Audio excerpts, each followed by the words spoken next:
Alors, bonjour mesdames et messieurs et bienvenue pour ce dernier épisode sur Gang of Eden. Alors aujourd'hui en fait on va régler tous les, on va dire les petits détails.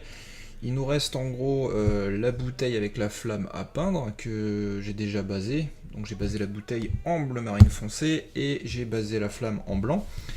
Mais également tout ce qui est métallique, la matraque, son collier, etc. C'est les tout derniers petits trucs qui nous restent pour que ce soit terminé, ses lunettes aussi. Et on va commencer ensemble par les flammes. Donc pour les flammes, je vous conseille de partir sur une base blanche, puisque c'est le plus difficile à appliquer sur la figurine. Et on va progressivement partir de plus en plus foncé. Donc pour ça, globalement, on va avoir besoin de 3 pots. On va avoir besoin d'un jaune, donc là c'est le Sun Yellow de Game Color, donc c'est de la gamme Game parce que la gamme Game ça marche vachement bien, donc du coup, enfin ça marque pardon vachement bien, donc c'est très pratique pour faire ce genre d'exercice. Il n'y a pas besoin de passer 36 000 fois pour que ce soit vraiment bien marqué. Et on va attaquer doucement le haut des flammes. On commence par le haut parce que le haut c'est là où vraiment on peut aller un petit peu plus on va dire un peu plus violemment. Et ensuite on va terminer par le bas, puisqu'en fait pour le bas il va falloir laisser le creux des flammes blanc. C'est ça l'objectif. En gros, si vous regardez une flamme, c'est vers le centre de la flamme, enfin on va dire la source, que se situent les couleurs les plus vives, puisque c'est là où il y a le plus de chaleur, et plus vous vous éloignez de la flamme, plus la couleur est moins intense. Ça peut partir jusqu'au orange, voire des fois avoir des légères petites braises rougeoyantes, pour vraiment si votre flamme elle est très très grande. Donc on va juste voilà, tirer légèrement le jaune et essayer de laisser quand même la base de cette flamme en blanc. Voilà. Au pire des cas, si vous avez du mal à le faire, vous pouvez simplement venir avec un tout petit peu de peinture très diluée en jaune. Mais peu de peinture par contre, parce que le but c'est pas que ça aille dans les creux, c'est juste pour que ça marque moins et qu'on garde un petit peu ce côté, comment dirais-je, illuminé quoi. Ensuite, je vais venir avec un premier orange. Alors, c'est un orange un petit peu pastel, c'est du Aurore, puisque ça va nous permettre de faire une première petit assombrissement. Donc, on va faire le même, exactement le même délire, c'est-à-dire vraiment poser la peinture. Sachant que là en plus notre peinture jaune n'est pas tout à fait sèche, donc c'est assez bien parce que ça va nous permettre de faire un dégradé dans le frais, donc d'obtenir quelque chose d'assez homogène dès le départ. On va vraiment le faire petit à petit histoire de ne pas marquer l'entièreté des flammes. Donc là pour l'instant je tapote le haut pour vraiment marquer. Et quand je descends bas, par contre, je vais pas hésiter à lisser, à tirer la peinture parce qu'elle doit laisser transparaître le jaune. Voilà. Par contre, la partie haute, on peut vraiment y aller un petit peu plus violemment. Je reviens un petit peu avec mon jaune dans les zones les plus basses là, mais très léger. Voilà, j'y vais très légèrement. Le but étant de venir un tout petit peu marquer la chose, dirons-nous. Voilà, donc j'oublie pas de faire tourner ma flamme pour vraiment voir sous tous les angles si tout est bien réglé, si tout est bien rodé, s'il n'y a pas d'oubli et tout ça. Et puis pour aussi m'occuper des surfaces les moins visibles, histoire de pas les oublier. Voilà, ça commence à ressembler à quelque chose. On commence à avoir des premiers dégradés. Donc là je viens juste légèrement passer mon pinceau, légèrement frotter pour affiner un petit peu le dégradé. Et voilà, on commence à voir. Alors je masque un petit peu la lumière, histoire que vous voyez un petit peu mieux. Vous voyez, on commence à voir ce dégradé de orange. Ensuite, je vais prendre encore un autre orange, si je le trouve. Ça, c'est du rose. Ça... Celui-là, il est pas mal, mais c'est pas exactement celui que je voulais. Il est là-bas, il est caché. Hop là. On va prendre du Troll Slayer Orange de Games Workshop. Alors, c'est un orange qui est beaucoup plus chargé en termes de saturation. Il est beaucoup plus impactant, vous voyez, sur la palette, comparé. Donc ça, c'est mon orange précédent. Et ici, on a mon nouveau orange, le Troll Slayer, qui est beaucoup plus violent, on va dire. Donc celui-là, je vais vraiment y aller un petit peu plus mollo, parce que le but, c'est pas non plus de venir tout défoncer au orange vif. C'est surtout d'avoir encore une fois un joli dégradé.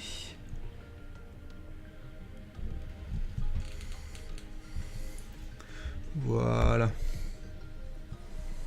Donc, petit à petit comme ça, je viens placer mes couleurs.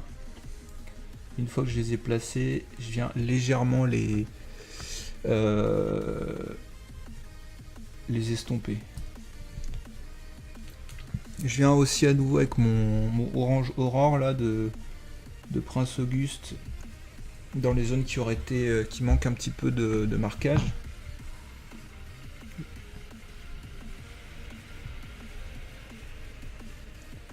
Voilà, donc je le place, vous voyez, quand même assez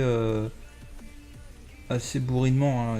Et c'est une fois que c'est placé, j'ai encore quelques temps pour venir retravailler le placement, parce que mon pinceau il est assez humide, donc du coup dès que j'appose mon pinceau quelque part, il va venir estomper un peu la couleur. C'est très avantageux quand vous voulez faire des dégradés. Par contre, il faut faire attention quand vous essayez de faire de placer vraiment des lumières un peu plus balèzes. Là, faut essayer davantage de placer la couleur, parce que sinon vous n'allez pas marquer en fait. Par exemple avec du blanc, si vous avez tendance à appuyer avec votre pinceau humide, vous allez perdre la force du blanc, quoi. Il va quasiment pas se voir à chaque fois que vous allez faire un passage. Donc là je reviens avec mon jaune et je viens juste en fait légèrement reteinter entre le orange et le jaune, histoire de redonner un coup de peps en fait au jaune que j'ai fait, qui aurait perdu de son éclat à cause du orange, et lisser un petit peu le dégradé en fait entre le orange et le jaune. Voilà, je vais ombrer légèrement la figurine, je vais peut-être même éteindre, tiens, voir si vous voyez plutôt pas mal. Vous voyez, on voit beaucoup mieux le dégradé. C'est vrai qu'avec la lumière, comme elle est assez puissante, on voit moins. Voilà. Donc une fois qu'on a fait ça, on va venir progressivement éclairer notre bouteille. Alors je vais reprendre le vert que j'avais utilisé pour les cheveux, c'est-à-dire, il me semble que c'est le vert infâme, si je dis pas de bêtises. Où est-ce qu'il est passé celui-là? Ouais, il est là. Oui, c'est du vert infâme de Prince Auguste Games, donc un vieux pot que j'ai, mais voilà, qui marche toujours aussi bien. Et je vais commencer à placer quelques lumières, donc je les place sur le dessus. Je vais éclairer d'ailleurs ce vert surtout avec du jaune, donc je vais prendre j'ai fait avec du bleu marine foncé si vous voulez de base.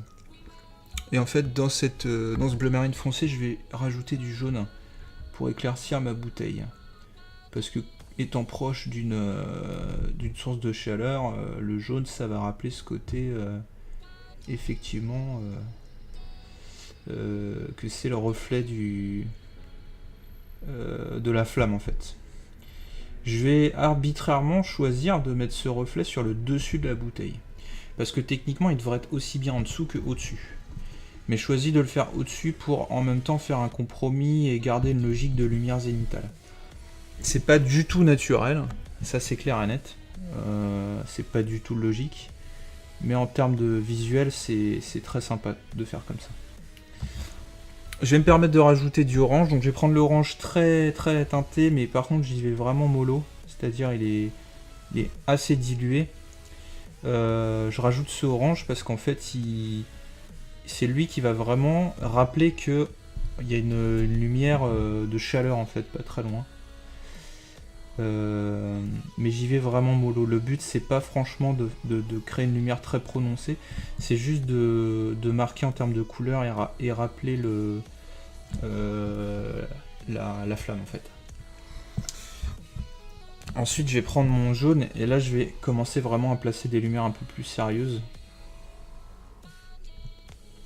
Voilà, donc je tapote, je pose et une fois que j'ai posé, je viens estomper comme ceci.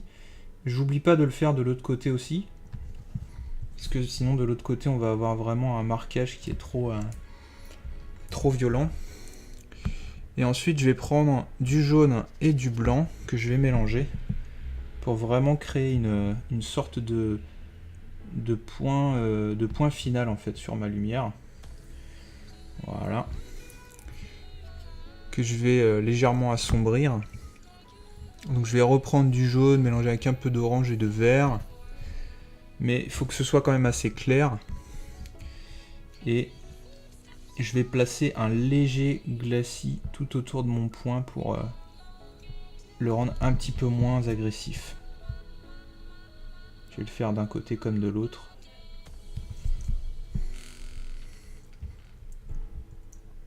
Alors, tac, je la remets à sa place. Vous voyez, on a vraiment une lumière qui apparaît sur le dessus. Sur le dessus de la bouteille. Voilà. On pourra passer un coup de vernis brillant sur cette bouteille si nécessaire, histoire de vraiment lui redonner un nouveau côté brillant, mais c'est pas du tout obligatoire. J'ai même certains potes qui aiment pas du tout mettre du vernis brillant. Parce qu'ils me disent à juste titre qu'on est censé placer le reflet à la main, donc c'est pas logique qu'on place un nouveau reflet avec un vernis brillant derrière. Donc là je vais commencer à sortir des gris. Donc j'utilise du gris marine moyen et un autre gris un peu plus foncé. Je vais aussi utiliser du noir, histoire de commencer à attaquer tranquillement le métal. Donc je vais traiter avec vous en fait la matraque, parce que c'est la zone la plus visible et la plus efficace à faire. Les autres, vous les verrez probablement pas si je les travaille. Donc, je vais commencer petit à petit en fait à placer des premiers reflets. Je vais choisir où je vais mettre mes reflets. Je peux carrément venir avec du blanc, hein, si ça me fait plaisir. Je peux venir placer mon reflet ici. Je vais juste par contre légèrement estomper pour pas que mon reflet soit hyper gros.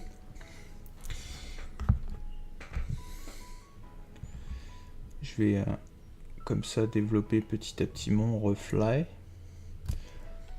Je vais en choisir un deuxième, histoire de ne pas s'ennuyer, parce que si on met qu'un seul reflet sur l'entièreté de cette matraque, ça va pas forcément être joli. Voilà.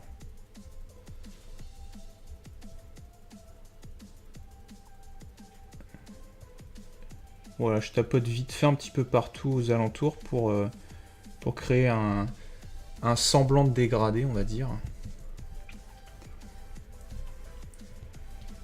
Et une fois que j'ai fait ça, je vais venir avec différentes couleurs commencer à refroidir ma lame sur le haut, par exemple. Donc là, je vais utiliser du bleu marine foncé. Je vais placer vraiment du bleu marine complet en haut. Et en fait, sur le chemin, je vais rajouter progressivement mon gris dedans. Mon gris marine moyen, là, pour rattraper la lumière de mon reflet. Il faut que j'essaie d'aller assez vite, c'est ça qui va créer cet effet métallique, hein. C'est le fait de très rapidement rejoindre les lumières les plus fortes, partir vraiment de l'obscurité et réussir à attraper la lumière forte. Donc là je rattaque au blanc, hein, comme vous avez pu le voir, histoire de vraiment créer quelque chose d'assez violent. Je peux rajouter un petit peu de bleu aussi carrément, mais ça je vais plutôt vraiment, le bleu fort, je vais vraiment le mettre par contre dans le bas de la figurine. Hop, excusez-moi, hein, je tape régulièrement dans la caméra, mais c'est pas évident parce qu'elle est vraiment juste à côté. Voilà, je vais continuer avec mon gris là, puisque je trouve que le métal est un petit peu trop bleuté. Je veux pas que ce soit trop violent non plus. En haut également, je peux venir pourquoi pas carrément avec des marrons, hein, si on a envie, parce que généralement le haut c'est quand même censé être plus chaleureux. Donc je peux commencer à poser des marrons. Que je viens évidemment progressivement teinter jusqu'au noir. Donc pour ça j'ai placé mes deux couleurs, elles sont pas sèches et je viens les balayer, comme ça en fait elles fusionnent l'une avec l'autre tout simplement. C'est quelque chose qui marche assez bien. Puis on peut rajouter encore d'autres couleurs, d'autres marrons, histoire de... Un marron ici un petit peu plus gris, puisqu'il vient, comment dirais-je, un peu préparer l'arrivée du blanc. Si on vient avec une couleur un peu trop chargée en marron, bah, ça peut éventuellement fausser la vision qu'on a de vraiment créer un effet qui est trop visible. Vous voyez, ça commence à ressembler à quelque chose. Ce qui manque maintenant, c'est un petit peu plus de contraste, hein. On a certaines zones qui sont assez plates encore. Donc on peut tranquillement poser des effets dessus et tout ça. Et donc bon, on va faire ce même principe un petit peu partout, de poser les lumières et tout ça. Donc il faut essayer de suivre les lumières que vous avez posées. Par exemple ici, la lumière sur le dessus, le reflet est là. Donc on va devoir le placer à peu près au même endroit, mais sur le bas. Et en moins puissant, puisque évidemment comme il est plus dans l'ombre, ce reflet on va pas non plus le faire éclatant, puisque le bas de la lame ici il est quand même voilà, il fait beaucoup moins face à la lumière, donc on doit obtenir du contraste également, mais faut pas aller vraiment dans le blanc pur et tout ça, sinon ça va pas fonctionner, on va trouver que cet endroit est bizarre. Mais vous pouvez également faire une astuce, c'est que vous pouvez aller chercher, pourquoi pas, des zones de clair qui sont presque aussi claires que le dessus, et venir teinter avec beaucoup de couleurs froides, du bleu, du violet, tout ça, histoire juste de simuler une ombre en fait, grâce aux couleurs froides. Ça c'est quelque chose qui marche assez bien. Donc là je vais prendre un bleu que je fais en mélangeant du bleu marine foncé et du bleu classique, que je vais venir voilà, rapprocher un peu du bas de ma lame. Le but c'est vraiment de commencer à poser mes premières ombres, mes premières lumières, tout ça. Je viens aussi rajouter du bleu dans mon gris, petit à petit, que je vais amener voilà, vers la lumière. Je mets pas vraiment du bleu pur parce que le bleu pur est beaucoup trop marqué, donc ça serait trop irréel. On va y arriver.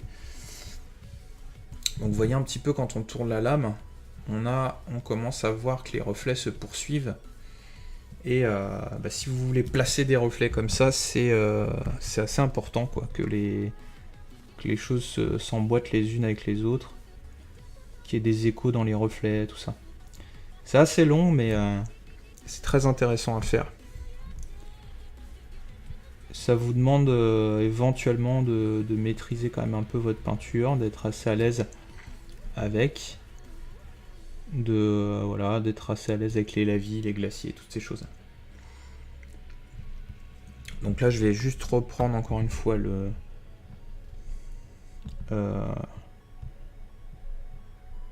la ligne ici de ma petite lame. Je vais faire de même de l'autre côté, même si j'ai pas encore travaillé le truc. Et vous voyez, donc j'ai quand même une belle lame assez brillante, assez flammante. Tiens, je peux couper aussi, comme ça vous allez peut-être voir un petit peu mieux. Vous voyez, il y a vraiment un contraste assez balèze. On voit quasiment 2 points là qui ressortent du lot. Voilà. Donc on va faire ça un petit peu partout. On va essayer de faire ça en miniature aussi sur les lunettes et tout ça. Donc voilou, chers amis. Je vais continuer avec vous. Hein. Je vais répéter l'opération puisqu'on a encore un petit peu de temps, donc on peut en profiter. Sur le bas de la lame ici, ça va être relativement la même chose. Après, ce que vous pouvez vous amuser à faire, c'est d'essayer de faire l'écho des différentes couleurs alentour dans le métal. Ça peut être intéressant. Ah, ce que je peux voir avec vous, au lieu de continuer le métal, c'est plutôt un petit peu comment placer le reflet du feu dans les tissus sur le truc alentour. Pour ce faire, en fait, je vais commencer par prendre le Troll Slayer Orange. Troll Slayer Orange, et je vais venir marquer légèrement toutes les zones de relief qui sont les plus élevées et qui sont à proximité du feu. Il faut que ce soit suggéré. Si jamais c'est trop important, c'est pas grave, on peut revenir avec la peinture qu'on a fait précédemment. C'est-à-dire sur ce corset, on peut revenir avec le bleu marine foncé. Et en fait, on va commencer à ajouter cette couleur en fait. Par exemple ici, je peux ajouter un petit peu d'orange. Je peux le faire aussi sur la manche. Alors, je suis obligé de sortir de la cam parce que sinon je vois pas la manche, mais je peux commencer à colorer cette manche et venir ensuite poser d'autres lumières, davantage de lumière.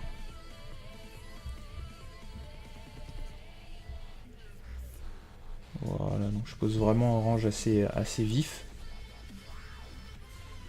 Je vais aussi poser un léger orange sur le haut du bras ici.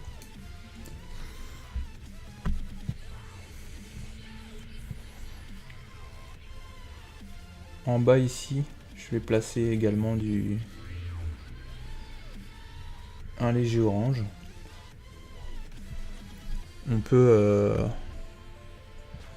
en placer sur le bas, par ici, comme ça. Voilà.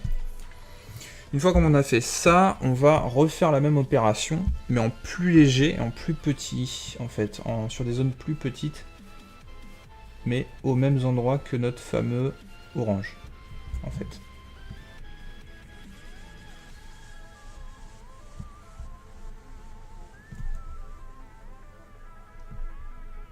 Voilà. Ici, je vais marquer un petit peu plus.